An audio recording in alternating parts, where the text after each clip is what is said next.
I'd like to call to order the Governance and Policy Committee meeting and move on to the acknowledgement of our traditional lands. The land upon which we work, live, and sustain ourselves is the ancestral and treaty land of the Michizagig Anishinaabe, also known today as the Mississaugas of the Credit, the rightful caretakers and title holders of this land. We also recognize the rich pre-contact history and relationships which include the Anishinaabe and the Ongwe-Hongwe. Since European contact, this land continues to be home to Indigenous and non-Indigenous peoples. As responsible community members, we value the diversity, dignity, and worth of all people. Colonialism displaced and dispossessed Indigenous peoples of their ancestral land and continues to deny their basic human rights, dignities, and freedoms. We are committed to learning true history to reconcile, make reparations, and fulfill our treaty obligations to the original peoples and our collective responsibilities to the lands, water, animals, and each other for future generations.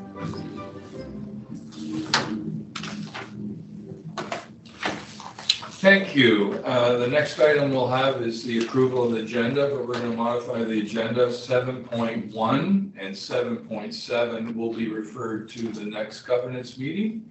So I'd like someone to put the agenda with those two items removed for on the floor. So Trustee Benjamin, and I see anyone else with a hand up? Trustee Clark. All those in favor? All those in favor of the amendment? Okay, all right, we have approval. Thank you. So the next will be the declaration of conflict of interest. Do I see any declarations of conflict here? Seeing none, we'll move on to item 5, the approval of the minutes 5.1. So Trustee Kay McDonald, would you like to put that on the floor? Yes, and Trustee Bailey, would you like to second that? Yes. Yes. Thank you. And can anyone have any comments or questions of the last governance meeting minutes? No. Seeing none, those all in favor of the minutes? Aye. Yeah, they're approved. Thank you. Okay, so we're going to move on to item 7.2, the guidelines on the hiring of supervisor office administrators, which will be presented by Associate Director Paul De Silva. Thank you, Chair McDonald, and through you, I would like to present a report providing information on the guidelines for hiring supervisory officers and administrators in Peel District School Board. During the April 2023 board meeting, the Board of Trustees approved the repeal of Policy 3, appointment of administrative and supervisory personnel. It was determined that Policy 3 was inconsistent with the expectations and requirements outlined in Policy 87, Board of Trustees participation on hiring, appointment, and promotion panels, as well as the Ministry directives, specifically Directive 2, which states, the members of the board shall immediately cease to participate on hiring, promotion, and appointment panels, including temporary or acting positions, except for the position of Director of Education. Board shall establish a policy restricting members of the board from participating on hiring, promotion, and appointment panels for positions other than the Director of Education.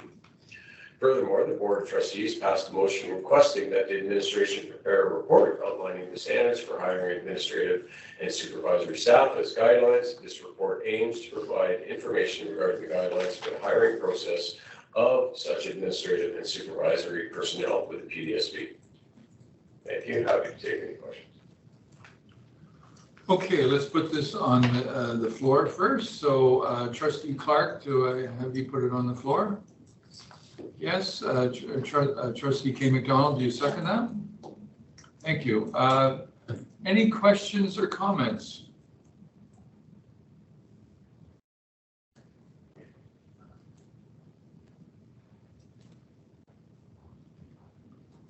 None? I'll ask one or two.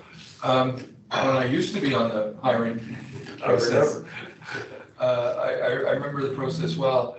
But when I read through the documents, I didn't see the same you know, who composed of the hiring teams of the various categories there? Did I miss it in the report or? I could have a look and prepare that. I could give you an oral response. Yeah, the oral response, fine. For sure. So for supervisory officers, that would include the associate directors, current associate directors, including the director of education. That would comprise the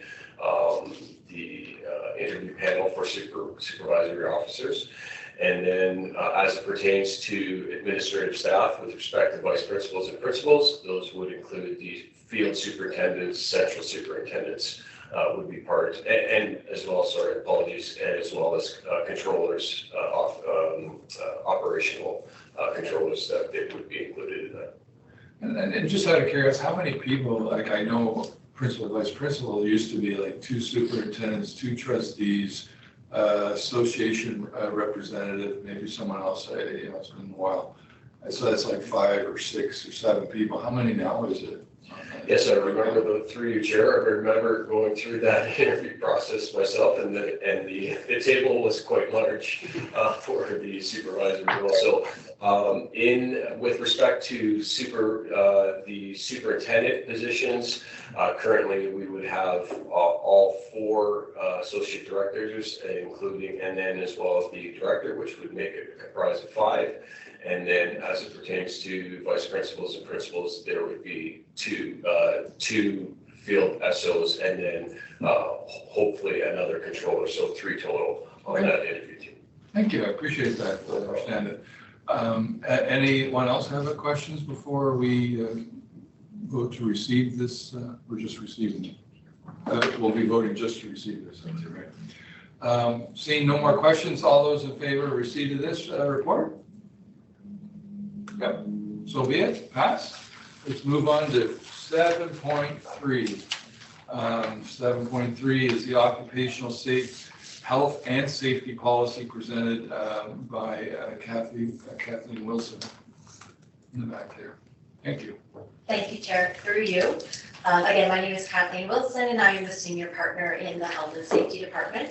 And on behalf of the department, I am presenting the PDSD Occupational Health and Safety Policy for 2023 and submitting this policy to you for your recommendation for approval by the Board of Trustees to come into effect for the 23-24 school year.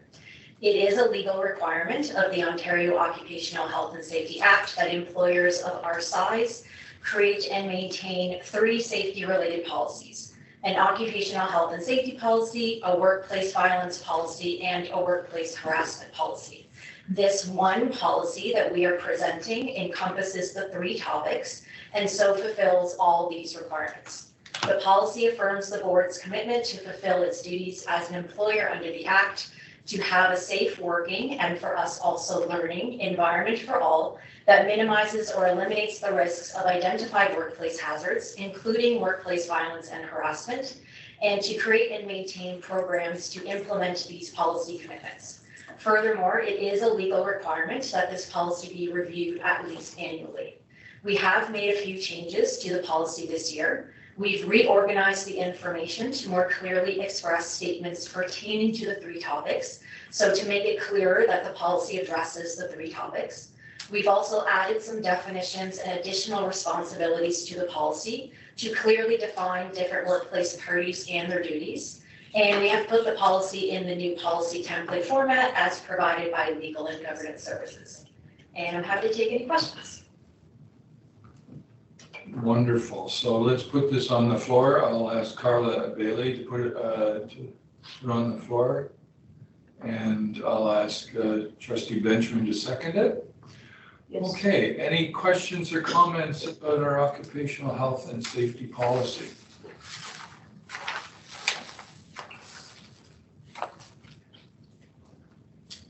I see none. So this is a recommendation that this policy be sent to the board for approval at the next week's meeting. So all those in favor of the policy, sorry. It's going to be the August meeting. Oh, August meeting? Yeah, it's just next week. Oh, Jesus. Okay, sorry. Will be the July 5th meeting?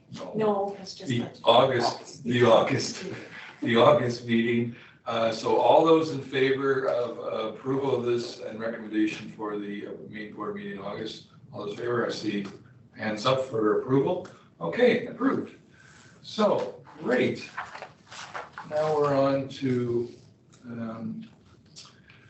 7.4, expungement of suspension and expulsion records for students kindergarten to grade 3, which will be presented by our Superintendent Michelle Stubbings.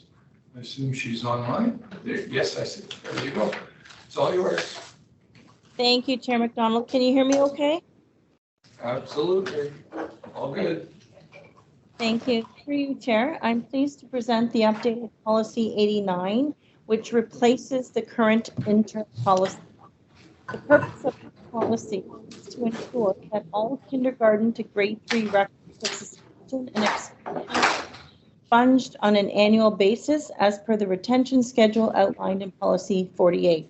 It is important to note that there have been 0 suspensions and expulsions of students kindergarten to grade 3 this current school year. This policy demonstrates our commitment to eliminating racist and oppressive practices that disproportionately impact Black, Indigenous, and other racialized students.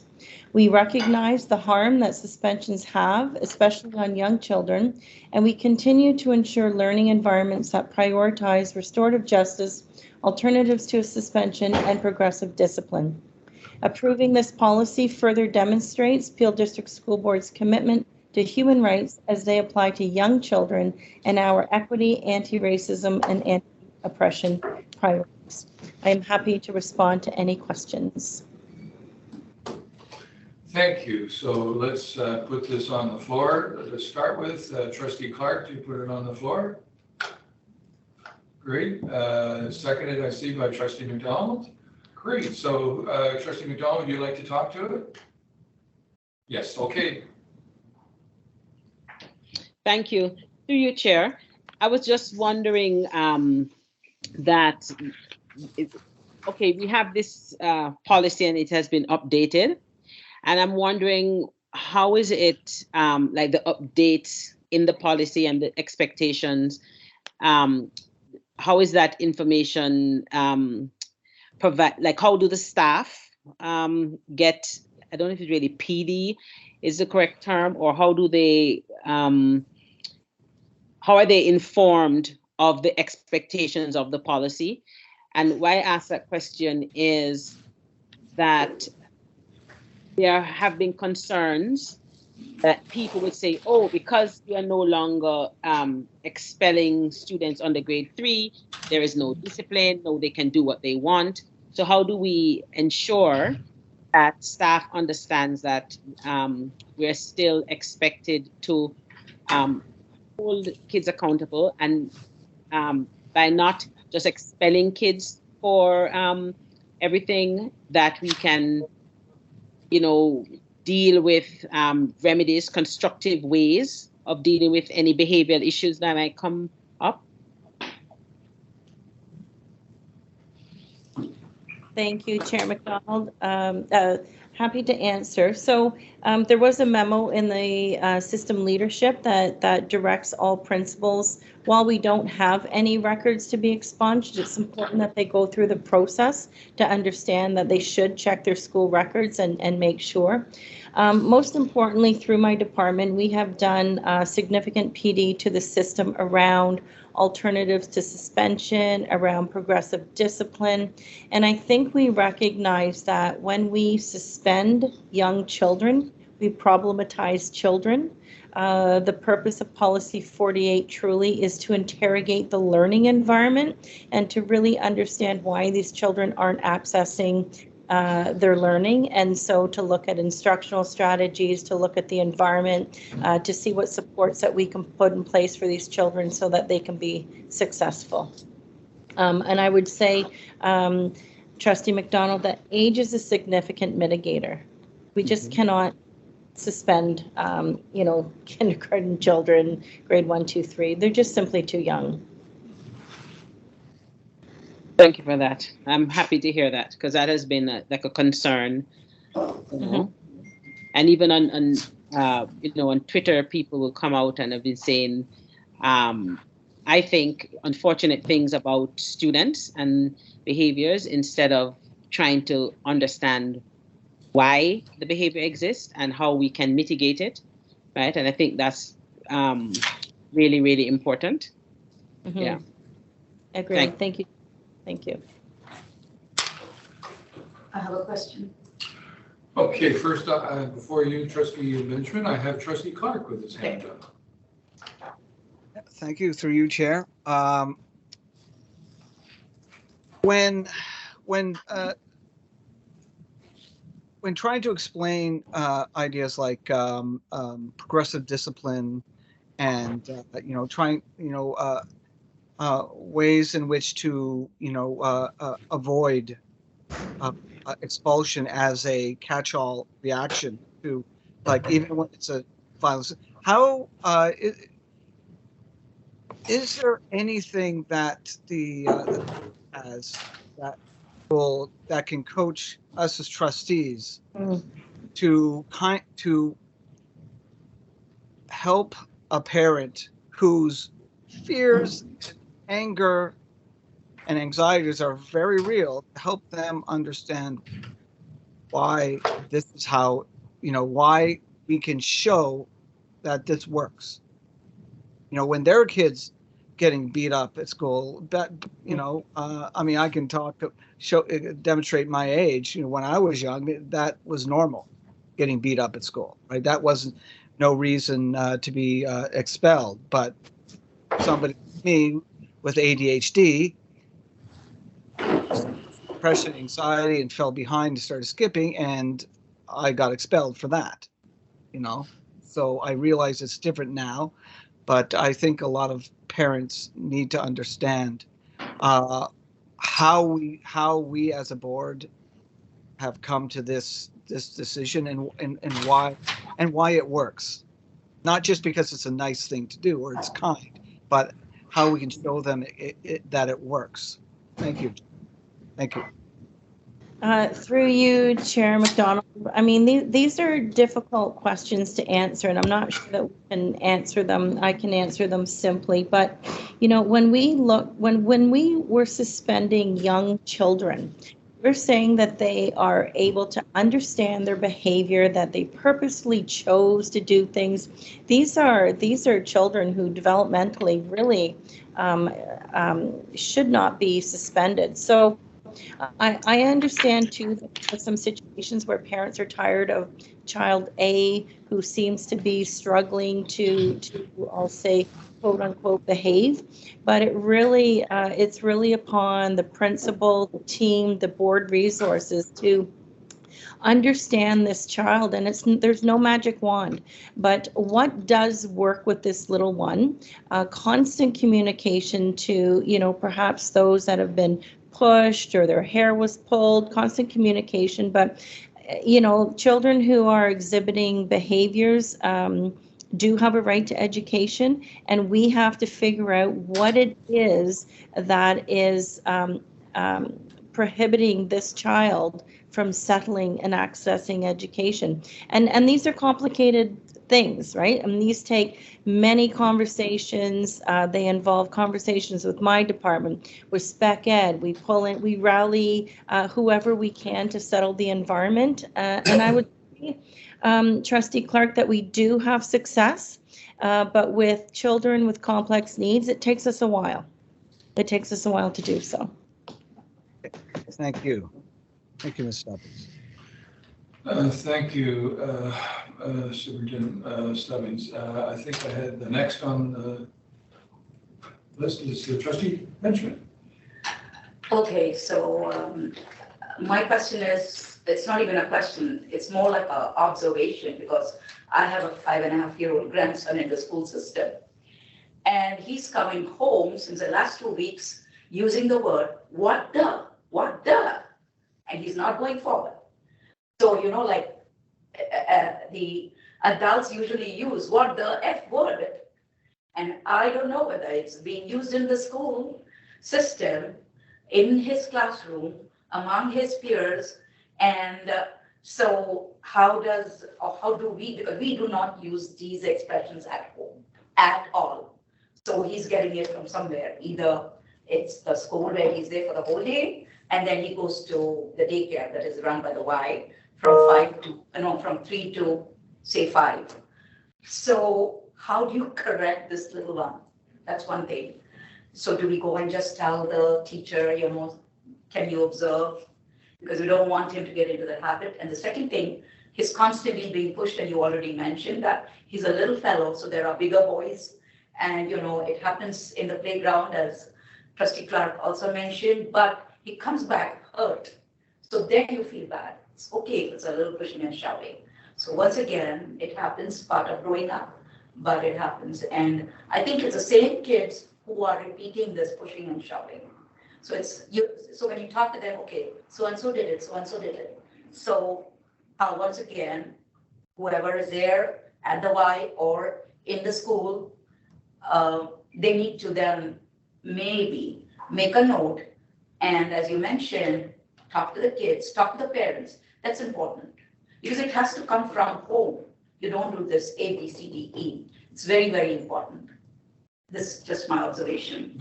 Thank you, Trustee Benjamin. Okay, I just want to focus us back that this is an expungement and suspension records policy, and I understand it goes into that, and I'll have the leeway to answer the question, but I think that question, I'll be honest with you, could have been easily asked directly because you're talking about, your grandson personally, okay? Anyway, if you want to address that, Michelle Stubbins, our Superintendent Stubbins, please. Thank you, Chair McDonald. I mean, we know that students say things that we don't want them to. If we believe that all children are capable of learning, then they're capable of learning what not to say. And, age-appropriate lessons in terms of language, in terms of, attitudes, in terms of boundaries. We do all these things. And it may take a while and take lots of lessons and lots of reminders.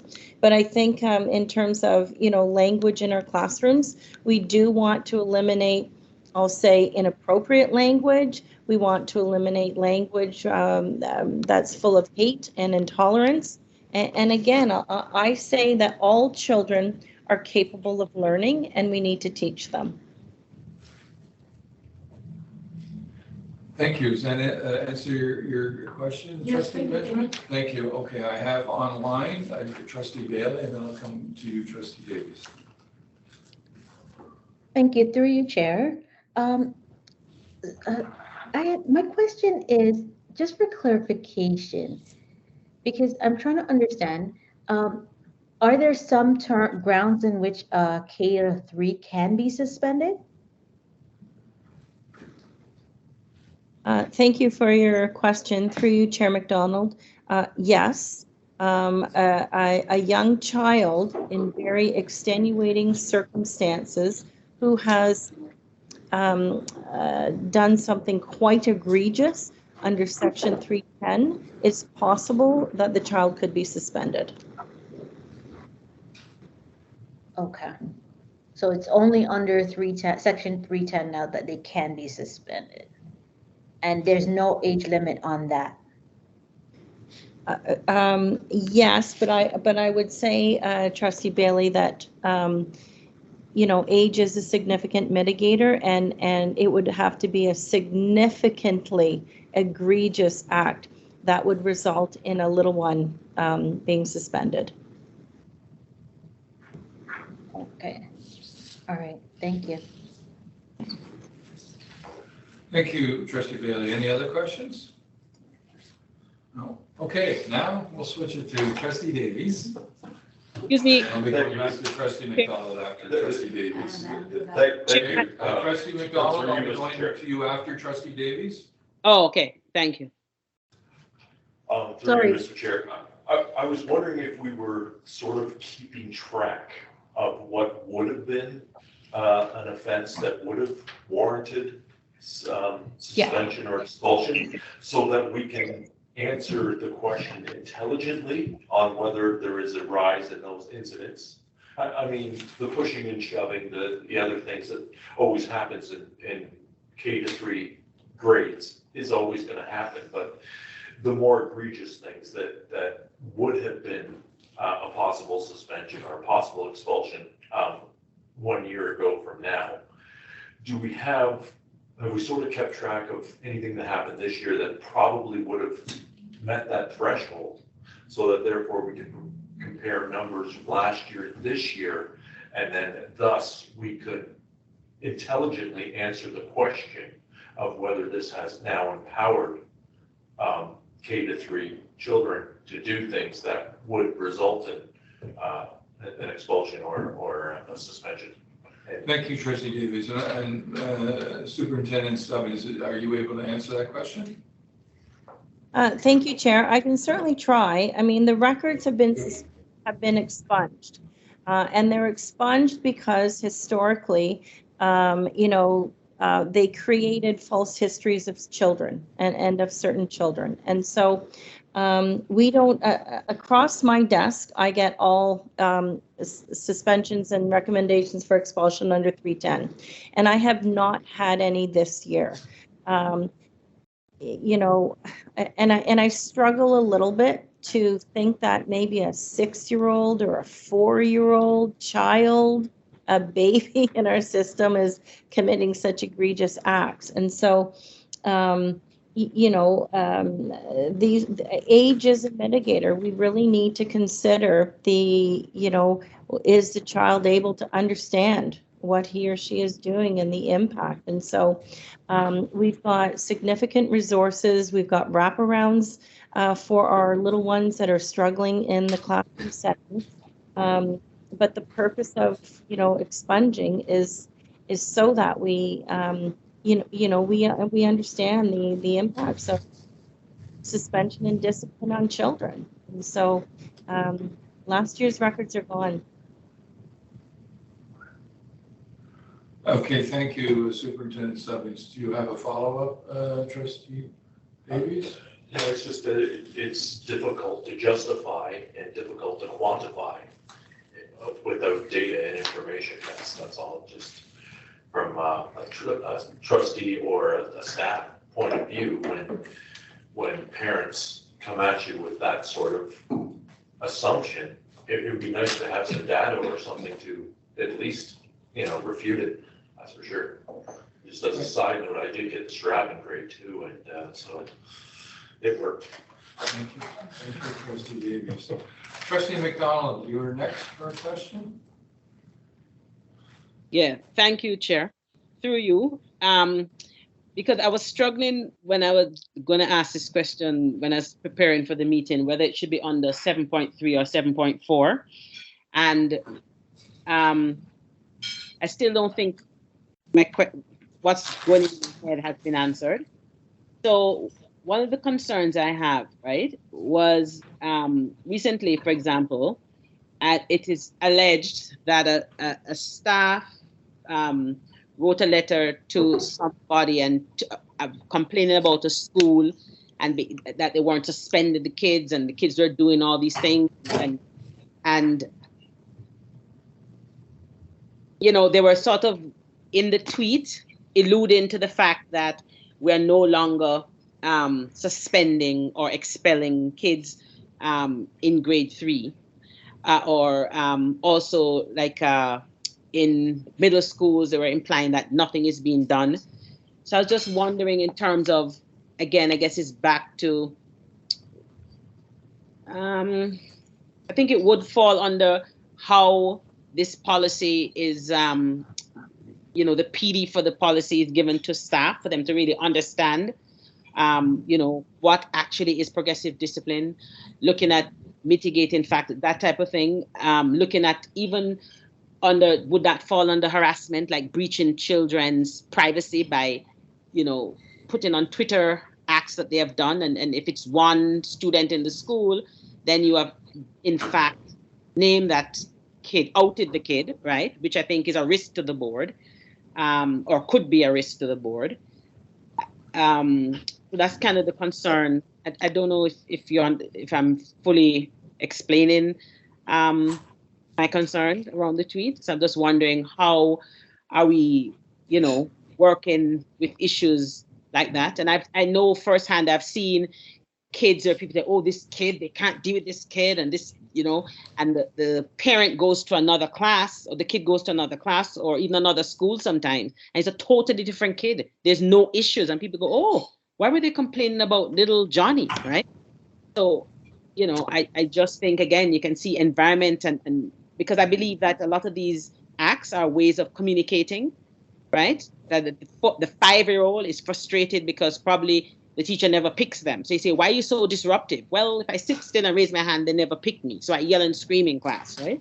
So I just thinking, how do we make sure in the PD of this policy that the staff truly understands, right? Like progressive discipline, restorative practices, that type of thing. Yeah.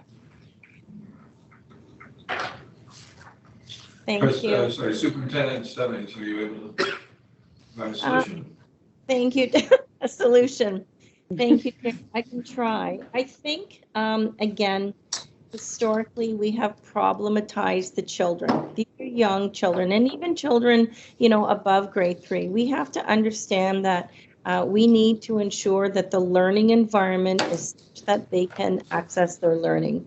I will say that when we talk about progressive discipline, it's not incremental discipline, it's progressive supports. So if student Kathy does something, what are the pieces in place that that the school can put in, the teachers, the principals, the ISSP, to ensure that she is supported so it is not repeated? Or you know, what are the supports that she needs in order to have a good day and access some learning? So progressive discipline is not incremental. We do a lot of work, Trustee McDonald, and we'll continue to do work to understand what are the supports that children need, children with complex behaviors, just plain old children. What do they need so that they can function in the classroom, so that they can develop happy, healthy social relationships? Our restorative justice team is phenomenal. They are going out classroom after classroom, school after school to talk about and teach peer mediation, healthy relationships, centering children, centering their needs, changing the environment around them, building empathy among classmates. What is it that we need to do so that every child can thrive and, you know, conduct themselves in a manner that is safe, positive and happy and healthy for everyone? So these are super complicated questions. But again, you know, the learning to teachers, to principals, to spec ed will continue around restorative, progressive discipline. I'll call it progressive supports, alternatives to suspension. We can't just suspend unless there have been significant interventions that we can put in place to change the behavior so that we have better outcomes for these little people. Good. Does that answer your question, Trustee McDonald? Good, thank you. So, seeing no more questions here, so we're going to actually recommend that the board approve the expungement and suspension and expulsion records for students kindergarten to grade 3 policy, which has been attached, and further that the board repeal the interim policy 89 expungement and suspension and expulsion records for students kindergarten to grade 3 policy. A lot of words. We have it already on the floor, so I'm just looking for votes. All those in favor? We got everyone online and here, so it's so passed. Thank you. So now we're going to go on to the next item is 7.5, the full implementation shift to D2L Brightspace, a single learning management system, LIM for Peel. And this is for information only, so it's a presentation by our superintendent Smith, and I think our coordinating principal Harun. Is that pronounced it right? Chief Information Officer. Information Officer, sorry, Information Officer. Okay. Thank you, Chair. And thank you for the opportunity to share with you the plans for full implementation of D2L Brightspace. I'm Antoine Haroun, Chief Information Officer for the board. Here with me today is Superintendent Bernadette Smith, Coordinating Principal Stephen Kinley-Side, and Principal of the Elementary Virtual School, Samira Marwar, who's online. The purpose of the transition to the D2L Learning Management System is to foster equitable, accessible, and effective learning environments across all our schools. This strategic shift, rooted in our commitment to redefine and embody our equity mission, will enhance communication, streamline educational delivery, and ensure the privacy and security of our digital learning spaces. By uniformly adopting D2L Brightspace, we aim to establish clear organizational responsibilities and promote meaningful system-wide change, thereby empowering every student with equal opportunities for success in our increasingly digital world. I'm not sure if the presentation is up on the screen. If we can go to the first slide. So while we're waiting for the presentation to go up, I'm going to turn it over to Superintendent Smith for the next slide. Thank you so much. Wonderful. So through you, Chair, we'll continue. Thank you. So we are on the second slide, please. The Peel District School Board recognizes the dedication and tireless efforts of educators to support all students to achieve their full potential. The PDSB also recognizes their responsibility to provide students and staff with full-featured and robust tools to engage curiosity and activate learning. Starting in September 2024, the PDSB will shift to fully adopt D2L Brightspace as the sole learning management system. As outlined in the EML vision document, it is imperative that students are provided with models of learning as per the Universal Design of Learning UDL framework, which provides multiple means of representation and engagement.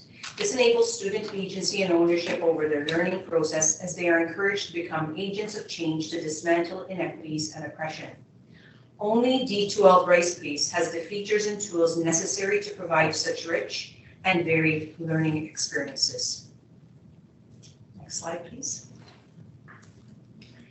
Since 2016, Peel District School Board has been working diligently to streamline our IT systems in order to make it easier for educators, staff, and students to collaborate online, capture up-to-date information, and to streamline instruction, grading, and assessment processes. This work includes eliminating disconnected systems to ensure the highest level of protection against cyber attacks and to provide a single unified virtual learning environment, VLE, for K-12, kindergarten to grade 12. By transitioning to a single VLE, educators, staff, and students will experience greater collaboration, access to all the information they need in one consistent platform, including grading and assessments, access engaging content and interactive activities that leverage modern technology to foster enhanced school skill development, and help discover new innovative ways of learning, coaching, and connecting.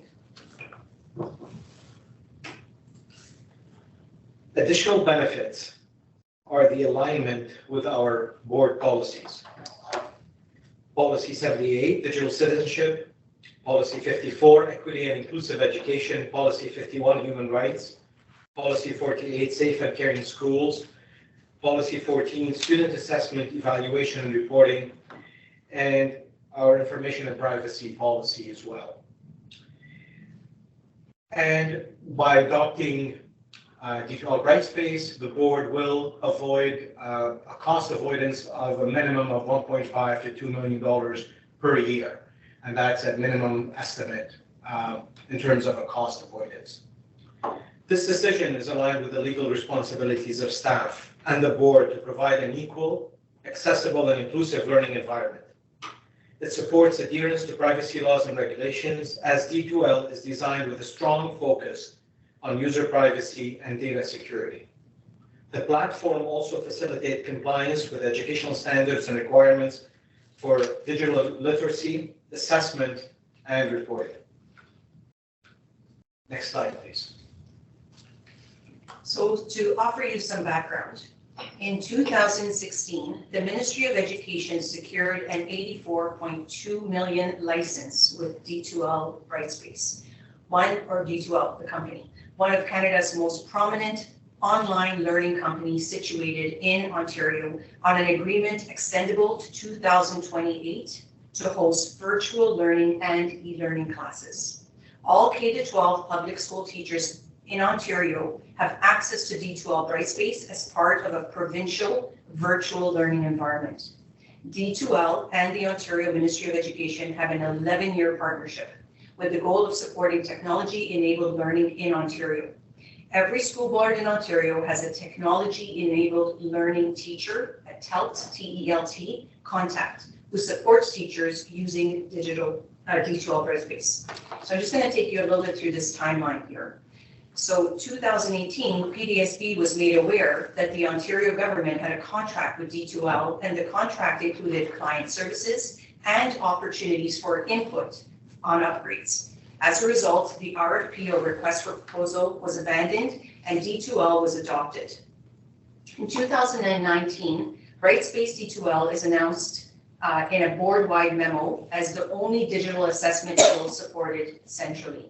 Training and D2L learning opportunities were provided to staff at schools, including learning modules, webinars, and traditional professional development opportunities. By 2020, system communication was sent out indicating PDSB will only support D2L Brightspace as a VLE. Staff feedback was that due to all the pandemic-related changes, it was not the right time to adopt a new platform. In 2021, a memo was issued delaying the shift to Brightspace. PDSB worked with D2L Brightspace throughout the 21-22 year on refining the VLE environment for their staff and student needs. PDSB also piloted full implementation of the use of D2L Brightspace with all staff and students in the elementary and secondary virtual schools. Additional tools, resources, and professional learning offered to the system, including the creation of D2L PDSB website, were made available. 2022, PDSB issued a memo in November preparing VLEs for synchronous learning. The memo indicated the shift to D2L would be coming September 2023. Staff expressed concern again, and in response, the shift was delayed to September 2024. 2023, PDSB issued a memo stating the shift to D2L would be in effect for the start of the 24-25 school year. So that is where we are at this time. Next slide, please. During the 22-23 school year, the elementary virtual school and Peel Virtual Secondary School served as pilot schools for full implementation of the D2L Brightspace, allowing stakeholders to experience and evaluate the platform's effectiveness as a digital learning space and provide opportunities for ongoing consultations with students, educators, and families. The OELC, the Ontario E-Learning Consortium, has been recommending the use of the provincial VLE since it was adopted by the Ministry of Education in 2006. For the 23-24 year, it will be required of all boards to use D2L Brightspace for all e-learning courses, which we do offer here as well in Peel, as per the OELC agreement. Through their participation and feedback, the community had the opportunity to understand how D2L could best meet their needs and provide a robust virtual learning environment. The digital tools and accessibility features available through D2L Brightspace have been paramount to creating safe, effective, and powerful virtual learning experiences while enhancing a deep sense of belonging and community, supporting diverse learning interests and needs, and dismantling barriers that have perpetuated microaggressions and oppressions in pedagogical approaches traditionally associated with virtual learning. Information from consultations can be found in the board report provided to you. Feedback gathered has been used by PDSB staff working very closely with D2L to inform enhancements to the platform to meet developmental needs of students kindergarten to grade 12. The success, move to the next slide, thank you. The success of using D2L Brightspace as a learning platform can be attributed to its ability to create a sense of community, meet students' needs, and foster ongoing partnerships with D2L, parents, staff, and students. Through the collaborative efforts of all stakeholders, a strong and supportive virtual learning community has been established within our virtual schools. D2L Brightspace has provided a centralized hub for communication, collaboration, content delivery, allowing for seamless interaction between students, teachers, and parents. The platform's features and tools have been tailored to meet the diverse learning needs of students, accommodating different learning styles and abilities. The continuous partnership with D2L parents, staff, and students have played a vital role in assessing the effectiveness of the platform and gathering valuable feedback. Based on the positive outcomes and the feedback received, the decision to continue using D2L Brightspace for the 23-24 school year was made. This decision reflects the platform's ability to create a supportive learning environment and meet the evolving needs of students and foster ongoing collaboration and innovation.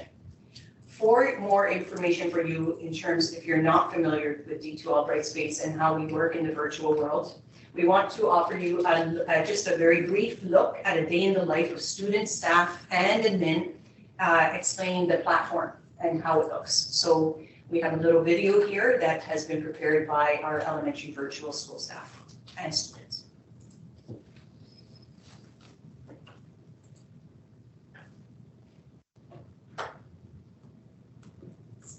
Is it on Google Drive? It's like your P0. It's your P0 login. Yeah, it's a Google Drive. Yeah.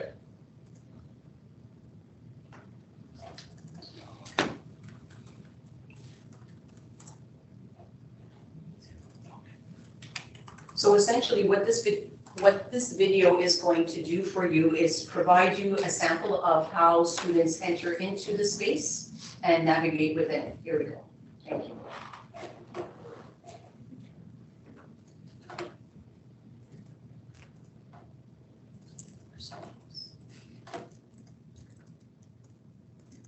Welcome to a day in the life of virtual school, where belonging and community thrive. Just like walking through the doors of a physical school, students enter their virtual classroom through D2L Brightspace. They're greeted by a welcoming homepage, connecting them to their virtual community. Homeroom activities foster connections, and lively discussions bring classmates closer together. Lessons come to life through interactive video conferencing, and collaborative projects build teamwork skills. Virtual events and clubs allow students to share their passions, while parents stay connected, partnering with teachers for their child's success. Individual attention and support ensure every student thrives. So I like how when you click on stuff, you have no problem. Like when you click on stuff, it's loading perfect. Join links, use download, click on assignments. I do lots of the different embeds or apps at the top. I think it's really accessible and easier to just go and find your assignments. I also really enjoy how it's formatted, how it's structured. I think the calendar, the announcements, how there's just things everywhere and it's very easy to look at. Okay, I like about Brightspace because it isn't laggy at all and it is way more tidy than Google Classroom. I like Brightspace because the second you log on, you can see your schedule and everything you need to do. By the side, it also shows the work you need to do and the overdue works and the latest posts and everything that you need to know. Good. Next slide. The EML team has already published hours of video tutorials that address the learning needs of students, staff, and families. In addition, the team has already created numerous user-friendly guides that highlight best practices, advanced tools, and introductory approaches for students and staff. Moving forward, the team will continue to identify new features and functions that require both documented guides and tutorials, while also focusing on translating various resources for students and families into a wide range of languages representative of the diversity in the PDSB. Similarly, members of the Assistive Technology Resource Teacher team have already developed resources and tutorials for ensuring equitable access to learning through D2L Brightspace. Moving forward, this team will continue to support the integration of assistive technology within B2L Brightspace and its implementation across the system. In order to support the system-wide transition to Brightspace D2L for the 2024-2025 school year, a variety of learning opportunities will be available throughout the year for K-12 educators, administrators, and the senior team. This is a look at our internet SharePoint site that is available for educators, administrators, and by stakeholder group. Next slide, please. And here's a brief sharing of some resources that are available on peelschools.org already for families to review as per needed. Next slide. So over the 2023-24 school year, the board will provide a layered approach to ensure a successful implementation of D2L Brightspace. This will include strategic supports in the following areas: consultation with stakeholder groups, development of resources for families and students, system-wide professional learning, and implementation of innovative practices and enhancements in the D2L Brightspace. Through this multifaceted approach, the PDSB will meet our responsibilities to safely and effectively prepare students to become engaged learners, ready to successfully lead the innovations that will transform our future. The critical path for this implementation, as described above for various stakeholders, has been informed by multiple years of remote learning, and more importantly, the experiences and innovations of students, educators, and administrators at both the Peel Elementary Virtual School and the Peel Virtual Secondary School. This transformational shift requires a deliberate and considered plan to ensure we are meeting our articulated goals. To that end, measures for accountability will be introduced throughout the process over the next 2 years. These measures will be foundational to the full critical path that will guide this work across the system. We're happy to take any questions. Thank you. Great. Did I put this on the floor already? I don't think so, no. So I'll have Trustee Benjamin put on the floor and seconded by Trustee Clark. So any questions or comments? I don't see any. I do have a quick question, if that's okay, Chair McDonald. I'm so sorry. I'm on my phone. It's not very connected right now because I'm in the city. So I hope I didn't interrupt anybody. No. Please go ahead, Trustee Vermolli. Okay. First of all, thank you so much. I know that a lot of work went into this presentation, and there's been a lot of work through the years to get us to this point. I know that I've certainly heard from educators and parents who do have some concerns about this transition, and I do appreciate all the information that came tonight. And particularly, I appreciated hearing the cost savings, because I think that is something that a number of us have had questions about. Is what is the financial difference between what we're currently doing and what this shift will mean? And I know that up to $2 million will make a really big difference in the budget and other places too. So thank you so much for bringing that information too. I did have one question. So we do have students who use Google Drive and Gmail accounts. Like does any of that get affected in this shift, or? And please forgive me, I did get stuck on a GO train for a while, so my connection has been terrible. Thank you, Trustee Vermolli, through you, Chair. No, that will not be affected. So that is referred to as the Google Workspace or the Google Suite, which include Google Drive, Google Docs, Google Presentation, Slides, Google. So those will not be affected. It's the Google Classroom, which is separate from that. Okay, so the other functions continue to work as usual, but we still achieve the same cost savings just by shifting what's been described here in this presentation? Yes, exactly. Fantastic. Thank you so much. Again, my connection is very poor, so I'm so sorry. I will go home and review everything when I do have a better connection. But again, I really do appreciate all the work that you've put into this. So thank you so much. Thank you, Trustee Vermolli. I see Trustee Clark has his hand up. Yes, thank you, through you, Chair. My question is actually related to the previous. Where exactly is the savings? Is the savings from the licensing fee? Because I believe you mentioned it was there was like the province had this particular company on side, or is this or are the savings projected savings? Thank you, Trustee. And through you, Chair, these are cost avoidance. So if we continue to use Google Classroom, it's not an end-to-end system. It's missing assessments, it's missing portfolio, it's missing a number of components that have to be supplemented. Plus, it doesn't come with the security levels, the current implementation that we have. We would have to upgrade our subscription with Google. That would cost close to $2 million. And then we would have to then purchase additional modules from third-party providers to supplement the components that already exist in D2L Brightspace at no cost to the board, such as assessment, portfolio, and a number of other components on the digital literacy side. D2L Brightspace is a full end-to-end system, while Google Classroom is not. And so there will be a minimum of about $2 million of cost avoidance, most likely more than that. Okay. Thank you. Any other questions, Trustee Clark? No, I'm great. Thanks a lot. Thank you for that information.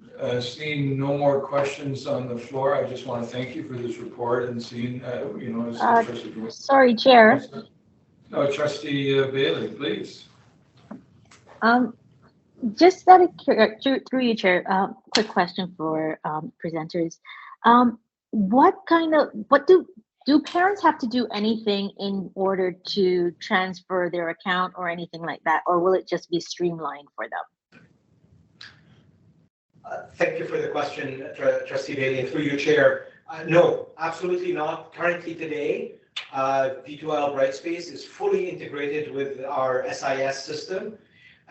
When students register into a specific course or in classes in elementary, when teachers or educators are assigned to a specific course, automatically that information flows from our student information system into D2L Brightspace. Or they don't have to do anything. Parents have an actual mobile app, and if the educator, all they have to do is activate through one push of a button, activate the class. The students will have access to it, and with less than 5 minutes a day, even for in-person educators, less than 5 minutes a day, updating that information, it will flow to parents, and it's extremely easy to use. It centers the students, so parents don't have to chase after their kids to ask if there is, do you have an assignment or homework tonight, or do you have quizzes or tests? When is your quiz? Everything will flow automatically through the parent app, and it's as easy as using the smartphone. Oh, thank you for that. Sounds really good. Another question through you, Chair. If a parent has multiple children in multiple schools, will it be as easy to use, and what will that look like for them? Thank you. And through your chair, yes, absolutely. And this was an additional reason, because currently if you have multiple children in the system, and some educators use Google Classroom and some educators use D2L Brightspace, it's challenging for the students, but also it's challenging for the parents because they have to access both systems. In this case, once it's become standard across all courses and classes, it's as easy as going into one place and accessing that information for all your children. Thank you. Thank you, Trustee Bailey. And thank you very much for this informative report. We love hearing anything that saves money because we're in the budget cycle season. Since it's already been put on the floor, all those in favor of receiving this report? Okay, so passed. And we'll now go on to 7.6, and this is the legal authority policy. And I'll turn this over to our governance council, Catherine Montague. Thank you very much, and through you, Mr. Chair.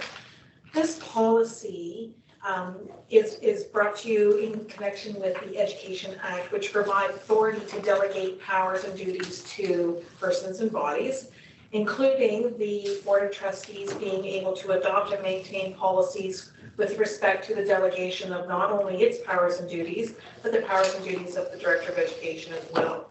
So the purpose of the policy is to delegate those powers and duties as permitted by the legislation and direction herein. So the policy sets out a series of delegated authorities to the General Council to mitigate the risks and the overall legal consequences for the board. There was in existence an existing policy called Judicial Matters. It was a somewhat shorter policy and dealt mostly with items that you would retain outside counsel, but now that there's in-house general counsel, the authority is being requested to delegate through the policy to the in-house general counsel. Happy to answer any questions. Okay, let's put this on the floor. So I'll ask Trustee McDonald, would you put that on the floor? Thank you. And I'll have Trustee Clark seconded. Any questions or comments about this? Seeing none, so we're going to recommend that the Legal Matters Authority policy be approved, and further that the Judicial Matters policy be repealed. And that will be brought to our August board meeting if it's still passed. All those in favor of that? Yes, seeing all the hands, yes, and so be it. Okay, now we'll move on to 8.1.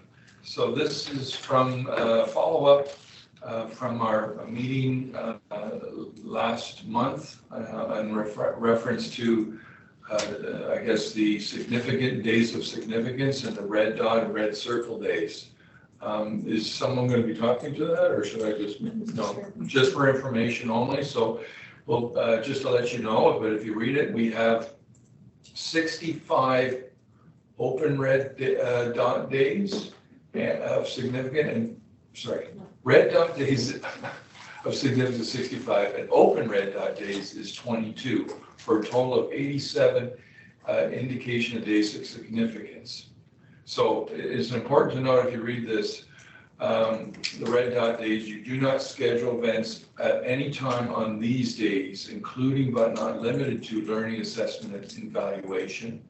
And then the open circle days, you do not schedule events on the evenings prior to these days. And I guess I can ask a question. Yes, you can. Okay, so ask a question, we can take it back. We can take it back. So let's put this on the floor for receipt. Trustee Benjamin, do I have that put on the floor? And Trustee Bailey, I'll have you second that. So do I have any questions of the red dot and red circle days? I see Trustee McDonald has a hand up, so I'll go with you first, and then we'll go to Trustee Bailey. Thank you. Through you, Chair. I was just wondering, so for the red dot days, it says including but not limited to learning, assessments, and evaluations. So I was just wondering, for external exams or assessments, such as the IB exams, what happens if it falls on a PDSB red dot day? Good question. Want to say good question? Thank you. Thank you for the question through you, Mr. Chair. I don't know if A.D. De Silva has an answer to that. Or I can try. Thank you. So through you, Chair. Yeah, I mean, the days of significance, including red dot and open red dot days, is a hot topic right now because there's planning going on throughout the system for next year. So certainly having that calendar in advance supports the scheduling of such examination days and so on. And so the red dot day would be avoided at all costs to try to support those people who are observing that day. So through you, Chair, but for like the international, like an IB exam, it's my understanding that the school, because it's a set of exams that's issued, like everybody who's doing the IB higher level physics does it on the same day across the country, if I'm not mistaken. right. I think I would, unless I can pass it over to coordinating principal, but I'd have to get back to Trustee McDonald on that particular piece. It's been a few years since I was the superintendent of Glen Forest, which does have IB, but certainly I think we could bring that information back to you to describe what the process is to support those students and if there's an alternative for them. Okay, thank you. Thank you. That's a good question. Trustee Bailey, do you have one? Yes, through you, Chair. Can I get a little bit of clarification? So it says there are 22 open red dots days. Does that account for the day before, the evening before, and the day of? Or is it those 22 just the day of, the red dots?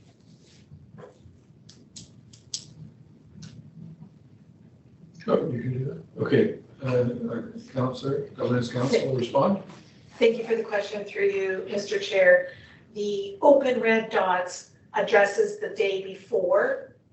If it's the day of, it would have a solid red dot. So we could have a solid red dot and an open red dot on the same day.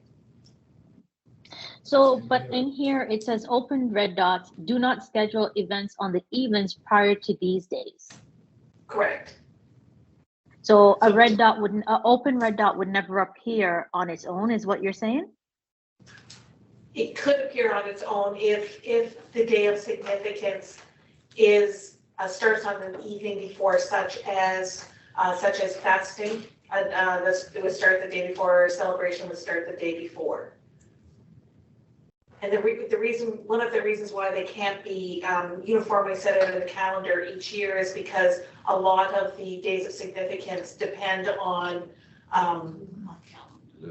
Lunar. Yes, exactly. I understand that. The lunar calendar, yes.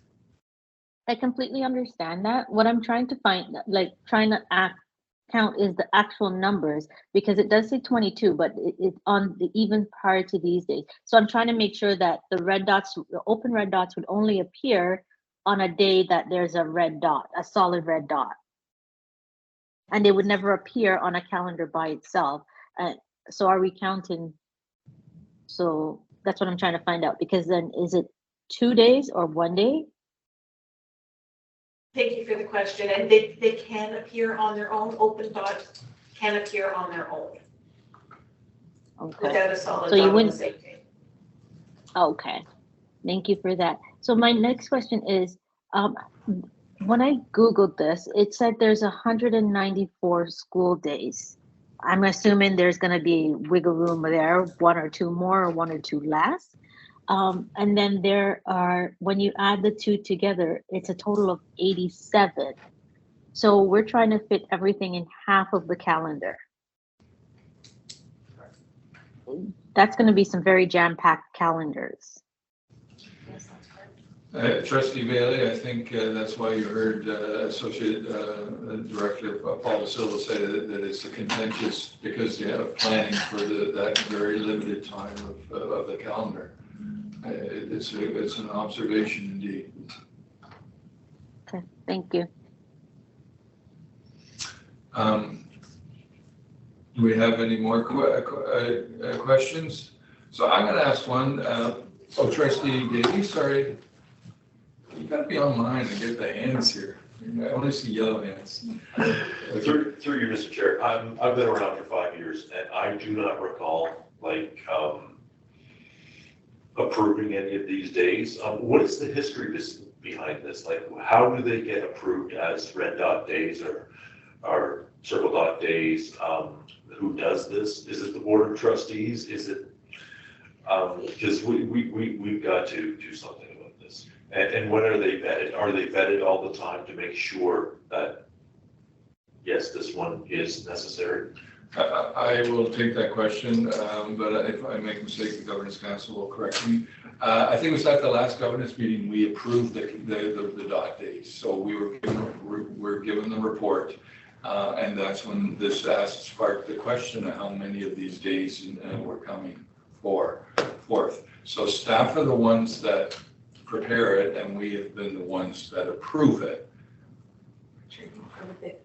No, we receive it. Yes. We received it. You approve the process. We approved the process. So if, to answer your last part of the question, you certainly can put a motion on the floor and have things put in to examine the process. And that's been done in the past. I think it was done in 2012, I think, 2010, where I initiated that conversation and then went back and reviewed the various designation.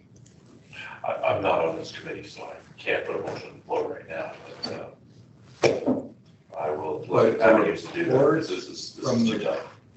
Report from the previous governance meeting, doesn't that come to this? Oh, well, that's not.